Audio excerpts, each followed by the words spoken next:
Hello everybody, कैसे हो आप? I hope things are going well for you guys. हम पहुंच चुके हैं फ्लेम एम्पर के एपिसोड नंबर 291 पे। अगर आपने पिछला एपिसोड नहीं देखा था तो जान लो, उसमें शुरू हुआ होता है सेकंड स्टेज कंपटीशन, जो कि सोल टेस्ट था। सारी डिटेल्स को बताना तो पॉसिबल नहीं है, इसलिए पिछले एपिसोड को जरूर देख लेना। लेकिन लास्ट में जाके सेकंड कंपटीशन में बस 3 कंटेंडर्स ही रह जाते हैं, जो थे जियान, हुआफे और यंची। इनमें हुआफे जियान को चैलेंज करता है क्योंकि वो यंची का जूनियर ब्रदर था। अब चलो आगे की स्टोरी जानते हैं। सबसे पहले हमें सुनाई दी थी यंची की आवाज। वो हुआफे से बोलती है, तुम उसके अपोनेंट नहीं हो, हार मान लो। लेकिन हुआफे बोलते, सीनियर सिस्टर, इस तरीके से तो मैं मास्टर की स्किल्स को फेल कर दूंगा। वैसे भी अगर मैं उसे हरा भी ना पाऊं, मैं तब भी उसे ईमानदारी से फाइट करना चाहता हूँ। आखिरकार मास्टर ने कहा था कि अच्छे अपोनेंट्स का सामना करना सच में बहुत शानदार बात होती है। ये सुन के यंची हंफ करके बोलती है, तो तुम्हारा मन हो वो करो, अगर तुम हारते भी हो तो मैं तुम्हारा बदला लूंगी। जियान, जो कि अपने हाथ पैरों को स्ट्रेच कर रहा था, वो कहता है, अगर तुम लोगों को हो गया हो तो चलो शुरू करते हैं। एट द सेम टाइम दुगीफे चुपचाप से उसे ध्यान से देख रही थी। उसकी आईब्रोज के बीच में एक सिल्वरी लाइटिंग फ्लैश हो रही होती है। ऐसा लग रहा था जैसे जियान को देख के उसके दिमाग में कुछ जानी पहचानी यादें वापस आ रही हूँ। दुगीफे बोलती है, सीएनजी की स्ट्रेंथ ये कुछ ज्यादा ही स्ट्रॉन्ग है, और जियान इतना फैमिलियर क्यों लग रहा है। खैर फाइनली ये दोनों चले जाते हैं अरीना में। हुआफे इमोशन और प्राइड से भरी आवाज में बोलता है, जियान, जब से तुमने हमारे एल्केमिस्ट एसोसिएशन में अपना अप्रेजल दिया था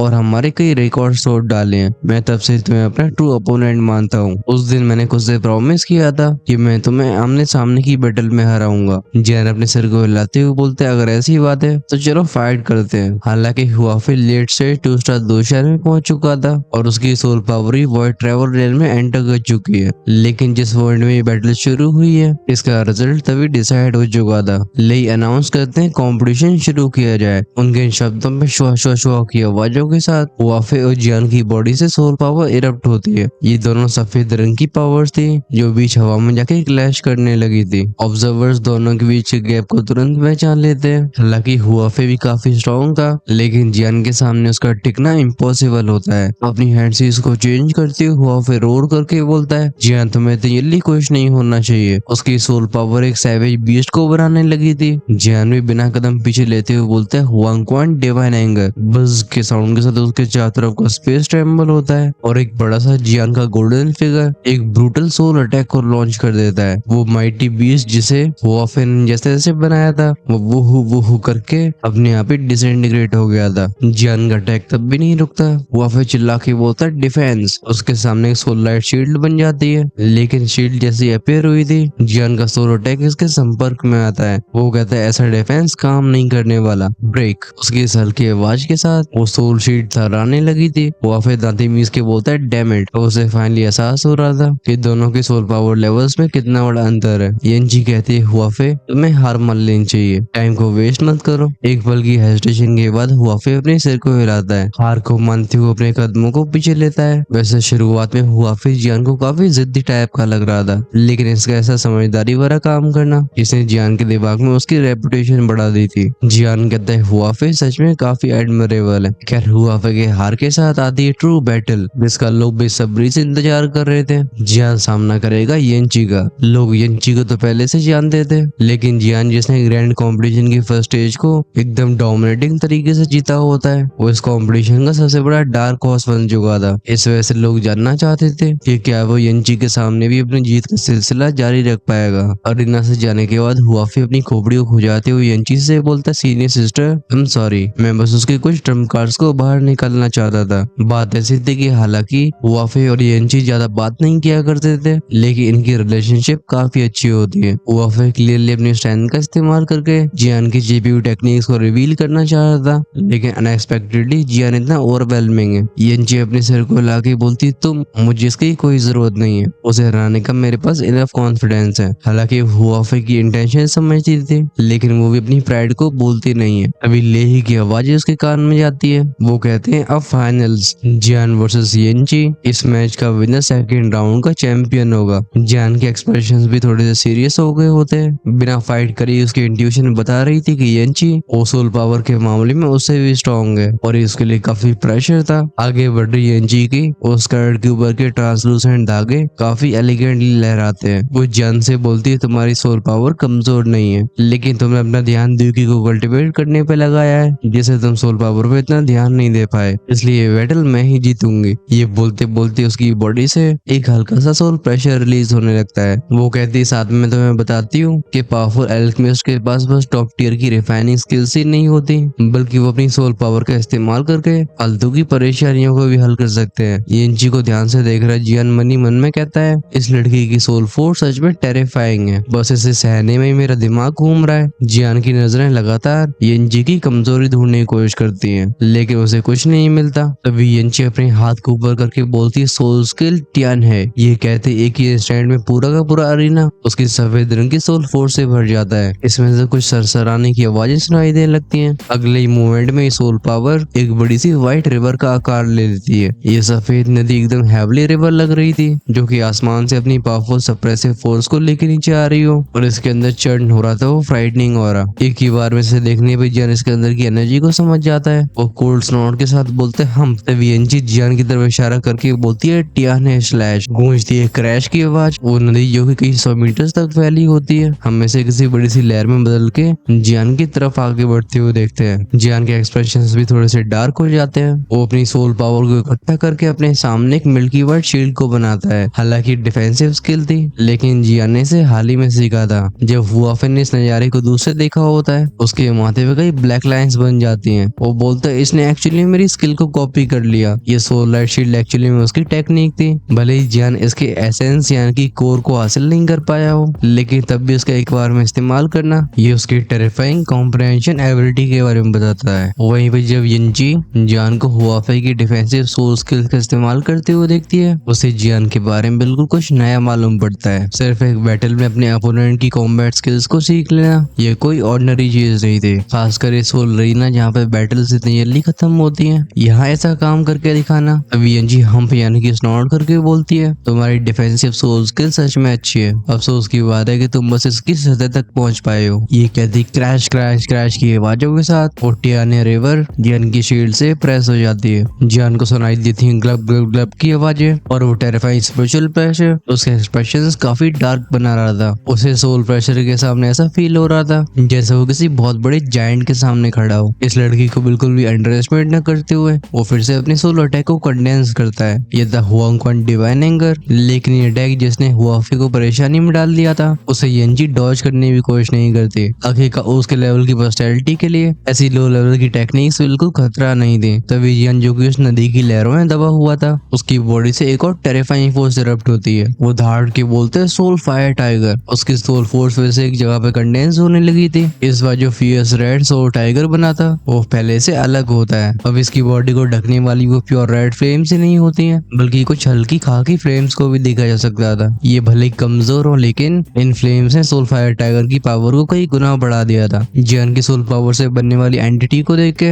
हुआफे आंखें नैरो करके बोलते ये कुछ अलग है, क्या ये मेरी इमेजिनेशन है? पता नहीं क्यों, लेकिन इस बार ये फायर टाइगर काफी स्ट्रॉन्ग लग रहा है। वहीं पे ओल्ड मैन लेही जो कि आसमान में फ्लोट कर रहे थे, वो गुस्से बोलते हैं क्या ऐसे चीटिंग कहा जाएगा? वो थंडर वैली के हाई रैंकिंग एल्डर होने की वजह से उन्होंने जियान की होली फ्लेम को पोजेस करने के कई रूमर सुने होते हैं, और जब वो चुपचाप से उसे इस खाकी फ्लेम का इस्तेमाल करते हुए देखते हैं, उनके दिमाग में सवाल उठने लगते हैं। ऑफ कोर्स ऑडियंस में और किसी ने इस चीज को नोटिस नहीं किया होता। लेही कहते हैं जाने दो, अपनी स्ट्रेंथ को छिपा के रखना भी युद्ध के मैदान में एक जरूरी कला है। जियान जो कि उस एक्सट्रीम प्रेशर को एंड्योर कर रहा था, वो फोर्सफुली अपनी हथेली को उठाता है। फिर जैसे ही वो आगे का इशारा करता है, वो सोल फायर टाइगर को भयानक तरीके से धाड़ लगाते हुए देखते हैं, जो कि ट्रांसफॉर्म हो गई थी भयानक सोल वेव्स में। ये क्रैशिंग आवाजों के साथ उस रिवर को चकनाचूर कर देती हैं। सुनाई देती जियान की मुंह से हफ हफ की आवाजें। वो कहता है बहुत अच्छे हैं। अभी इंजे की ब्यूटीफुल आंखें भी हल्की सी नैरो हो गई होती हैं। वो देखती है अपने बिखरते हुए रिवर अटैक को और उस वियर्ड सोल बीस्ट को। येंची कहती है लगता है मैंने तुम्हें अंडर एस्टिमेट किया। और सोल फायर टाइगर के ऊपर खड़ा हुआ जियान भी कहते हैं हाँ मैंने भी। उसके चेहरे पे हल्की स्माइल आ जाती है। ये सोल फायर टाइगर जिसमें उसकी होली फ्लेम भी मिल चुकी थी,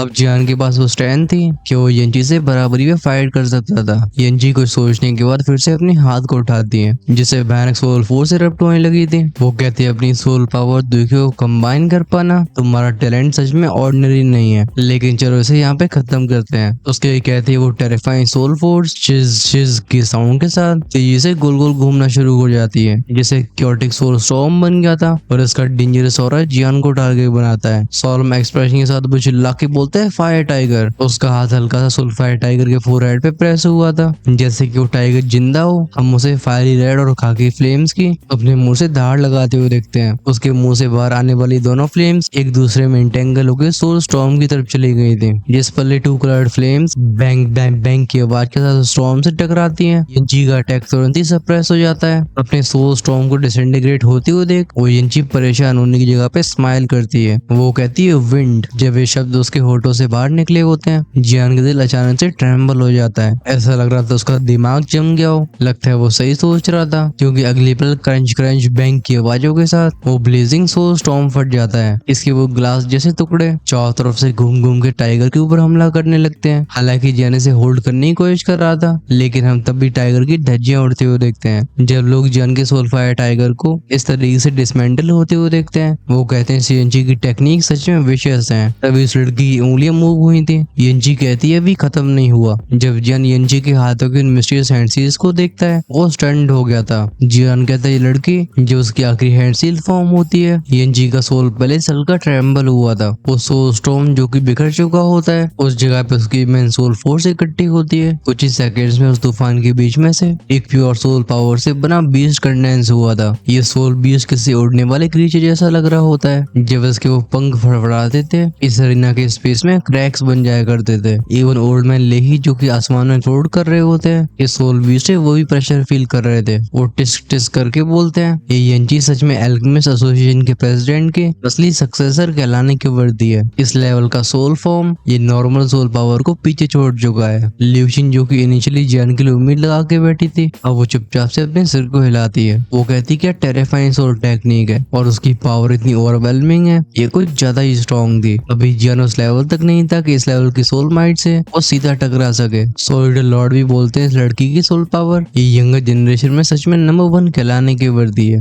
जब उसके बीच ने आकार लिया था, यंजी का सोल ऑरा साफ तौर पर डिम हो गया होता है। क्लियरली इस बीज को बनाना उसने इस लड़की की भी काफी स्ट्रेंथ कंज्यूम करी है। लगता है सोलिडर लॉर्ड अभी जियान की कोई हेल्प नहीं करना चाहते थे। वो सीरियस टोन में बोलते हैं तुम्हारा वो ह्यूमैनिटी एंट्रांस इसका सामना कर सकता है राइट। जियान मनी मन में कड़वाहट से भरी आवाज में बोलता है ये पता लगाने का बस एक तरीका है, अपनी पूरी सोल पावर का इस्तेमाल करना। आइस फायर आइलैंड से बाहर आने के बाद जियान ने सोलिडर लॉर्ड से कभी हेल्प नहीं मांगी थी। आखिरकार उसकी स्ट्रॉन्ग बनने की डिजायर उसके दिलो दिमाग में गहरी जड़ें बना चुकी थी। जियान अपनी आंखों में डिटर्मिनेशन को लेकर गहरी आवाज में बोलता है बस एक मूव, अगर तुम मेरी इस मूव का सामना कर लेती है तो मैं जियान इस चैंपियनशिप टाइटल से अपने नाम को पीछे ले लूंगा। यंची भी कोल्ड आवाज में कहती है एग्जैक्टली मुझे भी यही सुनना था। उसकी आंखें भी कॉन्फिडेंस से भरी होती हैं। आखिरकार उसके साइड में फिर वो मैसे बीस्ट उसका ट्रम्प कार्ड था। बिना जियान को चांस देते हुए वो अपने हाथ को उठा के वहाँ पे टैप करती है जहाँ जियान खड़ा हुआ था। गूंजती पैनी सी क्राई और सोल बीस्ट ने अपने पंख फैलाए होते हैं। ये बीस्ट बिल्कुल बिजली की तरह मूव करता है। बस एक ही सेकंड में अपीयर हुआ था जियान की खोपड़ी के ऊपर एक और पैनी सी चीख की आवाज के साथ। हम उसे नीचे की तरफ डाइव करते हुए देखते हैं। हाउएवर जब ये स्ट्राइक उससे कनेक्ट करने वाली होती है, तभी जियान के चेहरे पे एक स्ट्रेंज स्माइल आ जाती है और साथ में कोल्ड साउंड की आवाज गूंजी थी। वो कहता है ब्रेक इट। अचानक से हम जियान के शरीर के पीछे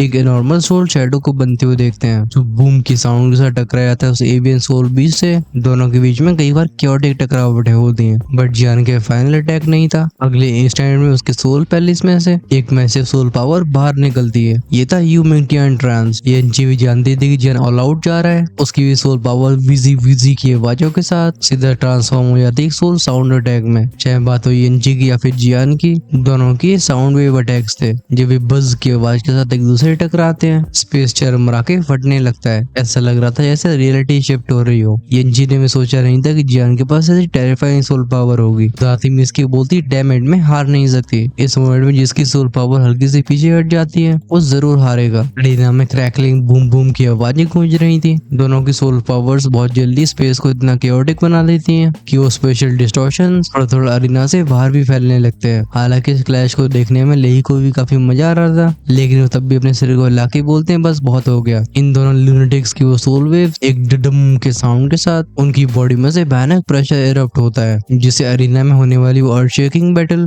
बीच में कहीं थम सी जाती है और शांति वापस लौटने लगती है। लेही बोलते हैं बहुत हो गया, ये मैच ड्रॉ माना जाएगा। तुम दोनों को फर्स्ट प्लेस मिलता है। जहाँ तक बात है रिवॉर्ड्स की, इन्हें भी तुम दोनों शेयर करोगे। जब यंची ओल्ड मैन लेही को अपीयर होते हुए देखती है, वो समझ जाती है की चीजों को खत्म करने का समय आ गया। एक कोल्ड स्नॉट के साथ अपनी पावर को वापस लेने लगती है। हाउएवर उसने सोचा नहीं था कि जियान की सोल पावर के ऊपर कंट्रोल भले ही खुद से थोड़ा सा इन्फीरियर हो, लेकिन बैटल के पैटर्न्स को पकड़ने में और सही अपॉर्चुनिटीज का फायदा उठाने में वो एकदम ब्रिलियंट था। क्योंकि अगर ऐसा नहीं होता तो जियान अब तक हार चुका होता। जियान लेई को थैंक यू बोलता है, भले और लोग न जानते हो लेकिन उसे पता होता है कि अगर ये फाइट और भी आगे बढ़ती तो वो धीरे धीरे डिसएडवांटेज में जाने वाला था। येंची की सोल पावर के ऊपर मास्टरी एक्सट्रीमली रिफाइंड लेवल तक पहुंच चुकी है, जिस वजह से वो कुछ समय के बाद जियान की वो जरूर भारी पड़ने वाली थी। रीना के बीच में खड़े होने वाले लेई बोलते ऑल राइट जाओ तुम दोनों आराम करो। उनके हाथ के एक इशारे से ऐसी जेंटल वेव रिलीज होती है जो दोनों की सोल्स को थोड़ा सा नरिश करने लगती है। येंची और जियान एक दूसरे की आंखों में एक बार देखते हैं, फिर ये रेस्ट एरिया की तरफ जाने लगे थे। लेही कुछ समय के बाद अनाउंस करते हैं क्योंकि सेकंड स्टेज में टॉप 5 पोजीशंस डिसाइड हो चुकी हैं, चलो 6 से लेकर 10 तक की रैंकिंग डिसाइड करते हैं। उनके इन शब्दों ने भीड़ में जोश फूंक दिया था। आखिरकार यहाँ मौजूद किसी के पास वो सोल पावर नहीं होती जो जियान येंची से कम्पीट कर सके, लेकिन अब जब वो अपने जैसे लोगों से फाइट करने वाले हैं तो वो थोड़ा चैन की सांस ले सकते थे। खैर सेकंड स्टेज का कंपटीशन पूरे 10 दिन तक चलता है। धीरे धीरे टॉप 10 रैंकिंग्स फाइनलाइज हो जाती हैं। फर्स्ट पोजीशन थी जियान येंची की और में लेई अपने चेहरे पे रेशमी हवाओं को लेके बोलते हैं ये कंपटीशन खत्म होता है, टॉप 3 यहीं पे रहो,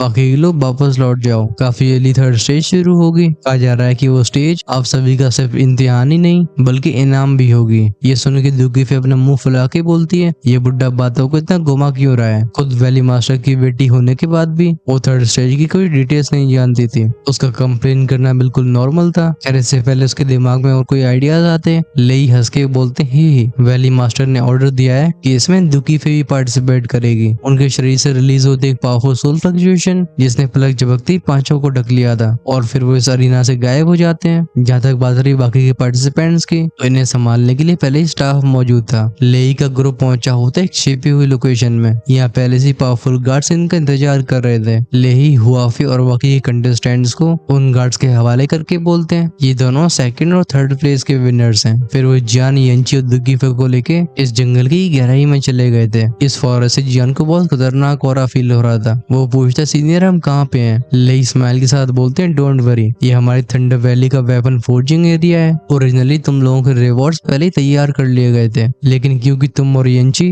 दोनों ही पहले पायदान पे हो इसलिए इनामों में थोड़े बदलाव हुए हैं। ठीक है आगे बढ़ो। करीब 10-15 मिनट तक और चलने के बाद एक छिपी हुई गुफा के पास पहुंचे थे। जियान पूछता है क्या यहाँ एक बैरियर है। इसका रिप्लाई करने वाली दुखी फे थी। वो बोलती ऑफ कोर्स ये वो जगह है जहाँ हमारी थंडर वैली अपने कुछ ट्रेजर्स को रखती है। नेचुरली यहाँ एक पावरफुल बैरियर मौजूद होगा। तभी लेई कहते हैं यहीं पे रुको और उनका फिगर उस गुफा के अंदर शूट हो गया था। पीछे रह जाती हैं बस 2 लड़कियां और जियान। इस वजह से एटमोसफेयर अचानक से काफी शांत और ऑकवर्ड हो जाता है। कुछ और टाइम के साइलेंस के बाद येंची बोलती है तुम्हारी सोल पावर सच में खराब नहीं है और तुम हमारी अल्केमिस्ट एसोसिएशन के भी मेंबर हो। अगर सोल पावर के रिगार्डिंग तुम्हारे पास कोई सवाल हो तो तुम मुझसे पूछ सकते हो। येंची की ऐसी बातों को सुन के दुखी फे के चेहरे पे सरप्राइज फ्लैश हुआ था। वो अच्छे से जानती थी कि येंची कैसे एरोगेंस को रखती है। चाहे उसके सामने हेवली टैलेंट्स क्यों न खड़े हो जाएं, वो उनकी तरफ फूटी आंखों से भी नहीं देखेगी। लेकिन येंची का खुद जियान से बात करने का इनिशिएटिव लेना ये बिल्कुल अनएक्सपेक्टेड था। हालांकि सरप्राइज तो जियान भी होता है। वो तभी पोलाइट स्माइल के साथ बोलता है मिस येंची आप सच में बहुत नेक दिल वाली हो। इन शब्दों के साथ दोनों के बीच में जो थोड़ा सा तनाव होता है वो भी कम हो गया था। लेकिन जियान नहीं जानता था कि उसके पिछले सोलर अटैक ने येंची को डीपली शॉक कर दिया था। बहुत लंबे समय से येंची को भरोसा था कि हमला करने वाली सोलर टेक्निक्स बेकार होती हैं। जब तक किसी का डिफेंस मजबूत रहता है वो दुश्मन के अटैक्स को इग्नोर कर पाएगा। लेकिन जियान के सोल स्ट्राइक ने येंची को ऑलमोस्ट अपनी कंट्रोल खोने में मजबूर कर दिया था। उस पल से येंची के जियान के व्यू एकदम बदल चुके होते हैं। खैर करीब 5-6 सेकंड्स के बाद उस गुफा को ढकने वाला बैरियर हल्का सा रिपल होता है। ओल्डमैन लेई बाहर आए थे और वो अपने साथ लाते हैं 2 गोल्डन स्क्रोल्स को जिनमें से बाहर आ रही होती है सोल फ्लक्चुएशंस जिनकी वजह से जियान की धड़कनें बढ़ जाती हैं। लेई कहते हैं ये रहे तुम दोनों के रिवॉर्ड्स, इनमें से एक को चुनो। येंची जियान से बोलती तुम पहले पिक करो। ये सुन के जियान हेस्टेट करने लगा था। तभी उसके दिमाग में सोलिडर लॉर्ड कहते हैं लिटिल वन राइट वाले स्क्रोल को चूज करो, ये सच में एक ट्रेजर है। बिना हेजिटेशन के जियान राइट की तरफ पॉइंट करता है। लेही दोनों स्क्रोल्स को जियान और येंची को डिस्ट्रीब्यूट करते हुए बोलते हैं इन्हें अभी ओपन मत करना। जियान रेस्पेक्टफुली अपने हाथों को कप करके यहाँ से जाने की रिक्वेस्ट करता है। ऑफ कोर्स ओल्डमैन लेही को इससे कोई परेशानी नहीं थी। वो कहते हैं बिल्कुल तुम दोनों जाके आराम करो, वो थर्ड स्टेज तुम दोनों के लिए भी काफी इंपॉर्टेंट होने वाली है। उनके एक इशारे से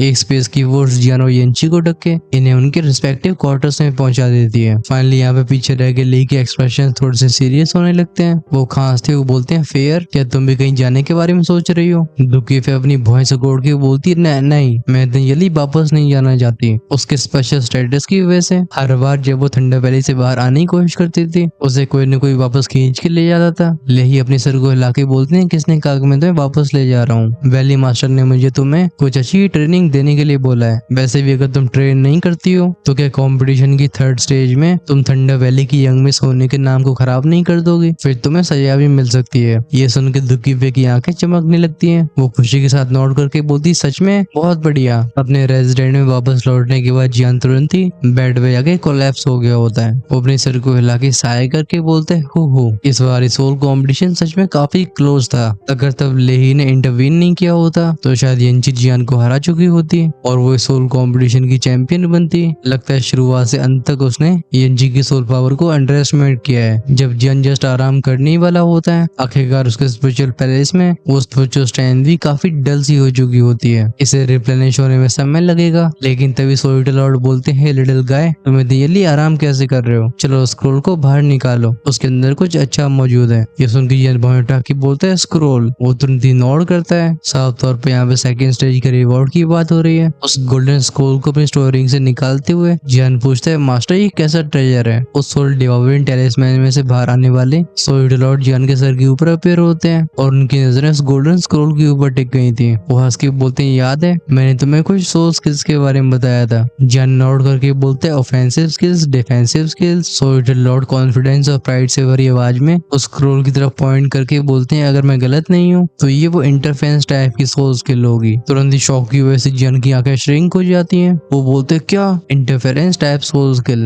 लगता है सोल्जर लॉर्ड ऐसे रिएक्शन को देखना चाहते थे। वो कहते हैं, इस चीज का थंडर वैली मौजूद होना, हाँ, थंडर वैली के लोगों को लगता होगा कि ये ऑफेंसिव टेक्निक है, लेकिन वो नहीं जानते कि स्क्रोल के क्रिएटर ने इसमें कुछ छिपा के रखा है। जियान बिना हेजिटेशन के बोलते हैं, मास्टर, फीचर उसकी तहकीकात करते हैं। इस स्क्रोल को ढकने वाली पावर को सेंस करके जियान जानता था कि उसके अभी की सोल स्ट्रेंथ इसे अनलॉक नहीं कर सकते, इसलिए टाइम बर्बाद करने की भी जरूरत नहीं थी। ऑफ कोर्स उसके मास्टर यहाँ पे थे। सोल्जर लॉर्ड अपनी हथेली को ऊपर करके बोलते हैं, इसे मेरे हवाले कर दो। इंस्टेंटली डिस्ट्रक्टिव ब्लैक एनर्जी उस सुनहरे स्क्रोल को ढक लेती है। इस कमरे में एक तेज बूम की आवाज गूंजती है। अच्छी बात है कि जियान ने पहले से सोल बैरियर से ढक लिया था। वो हवा में फ्लोट करने वाला गोल्डन स्क्रोल वेंगी साउंड की फ्लक्चुएशंस निकालने लगता है। फिर इसमें से एक बेरंग ट्रांसपेरेंट फैंटम निकला था। इस फिगर की ना कोई फॉर्म थी और ये बहुत फेंट होता है, लेकिन इससे जियान को सोल फ्लक्चुएशन सेंस होती है और उसकी रूह को ट्रेम्बल करने के लिए काफी था। इस कलरलेस फैंटम फिगर को देखे एक्सप्रेशन तो सोल्जर लॉर्ड के भी सीरियस हो जाते हैं। वो खुद से बोलते हैं कि कैसे ये फ्लक्चुएशंस, ये फिर से रीइंकार्नेशन है। तभी फैंटम में से थम की आवाज के साथ एक रिपल रिलीज होती है, जिसके संपर्क में आते जियान के सर के ऊपर बेहोशी छाने लगी थी। वो फैंटम हल्की आवाज में बोलता है, ये स्क्रोल जिसके भी हाथ में ग्रेट 1000 वर्ड उसे ब्लेस करे।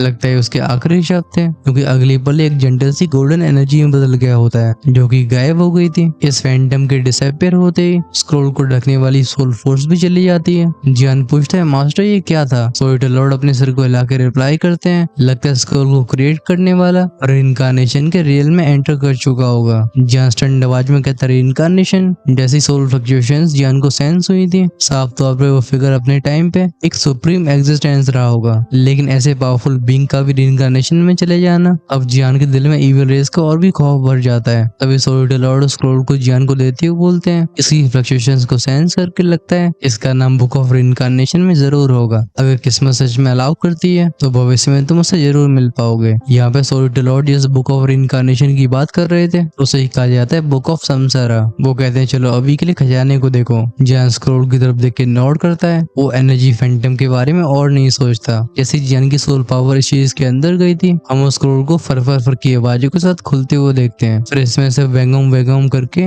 ओवरवेलमिंग एनर्जी रिलीज हुई थी। इन फ्लक्चुएशंस को सेंस करके सोल्जर लॉर्ड बोलते हैं, अच्छी बात है कि तुम्हारे पास सॉलिड स्पिरिचुअल स्ट्रेंथ है, वरना ये सोल फ्लक्चुएशंस ही नॉर्मल एक्सपर्ट्स को तबाह करने के लिए काफी है। जब ये सोल रिपल्स फैलना बंद हुई थी, इस स्क्रोल के बीच का स्पेस ट्विस्ट होना शुरू हो जाता है, जिसमें से टेरिफाइंग सक्शन फोर्स निकली थी और जेनेस फिनोमेना को अच्छे से जानता था। ये थी दो स्किल स्क्रोल के अंदर की दुनिया, जिसे इस टेक्निक को समझने के लिए इसके क्रिएटर ने छोड़ा होगा। जियान अगली पल में अपने आप को एक अनंत सफेद रंग के वर्ल्ड में पाता है। वो कहता है कि क्या अजीब सी जगह है, क्या कोई पावर कोई लाइफ मौजूद नहीं थी और ना ही वो किसी स्पिरिचुअल ऑरे को फील कर पाता है। बस दिखाई दे रही थी उसके सामने फ्लोट करने वाली एक तेज रोशनी। इस लाइट के पास जाते ही जियान कंफर्म करता है कि यहीं वो 2 स्किल रिकॉर्ड होगी। जब जियान की सोल पावर से बना हुआ हाथ उस लाइट के क्लस्टर को छूता है, उसके दिमाग में कुछ शब्द गूंजे थे। ये वर्ड्स होते हैं earth sent level soul skill interference type. इसका नाम है आई ऑफ गेज। जियान के द्वारा सॉलिडर लॉर्ड भी इसे सेंस करते हैं और टिस्क टिस्क करके बोलते हैं, तो ये सच में इंटरफेरेंस टाइप की सोल स्किल है। लिटिल वन, तुम्हारे हाथ में सच में खजाना लग गया है, लेकिन डिस्ट्रैक्ट मत हो, शांति से इसके ऊपर फोकस करो। वो कई पाए होते हैं, तभी वो रोशनी काफी ड्रामेटिक तरीके से बदलने लगती है। जियान बिना हेजिटेशन के वहीं वॉइड में अपने पैरों को मोड़ के बैठ जाता है। पहले तो वेंग वेंग वेंग के साथ इस चमकते हुए स्पेस में कुछ बड़े बड़े शब्द बने थे, ये फिर ऊर्जा के पतले पतले धागों में बदल के सीधा जियान की खोपड़ी में समा जाते हैं। ये था क्लियरली उसका कल्टिवेशन मेथड। कुछ मोमेंट्स के बाद जियान के सामने एक कलरलेस और ट्रांसपेरेंट फिगर अपीयर होता है, जो बिना कुछ पूछे बताए इस इंटरफेरेंस टाइप की सोल स्किल को जियान के लिए परफॉर्म करने लगा था। धीरे धीरे उसके चेहरे की खुशी बढ़ती जा रही थी। खुश तो सोलिडर लॉर्ड भी थे।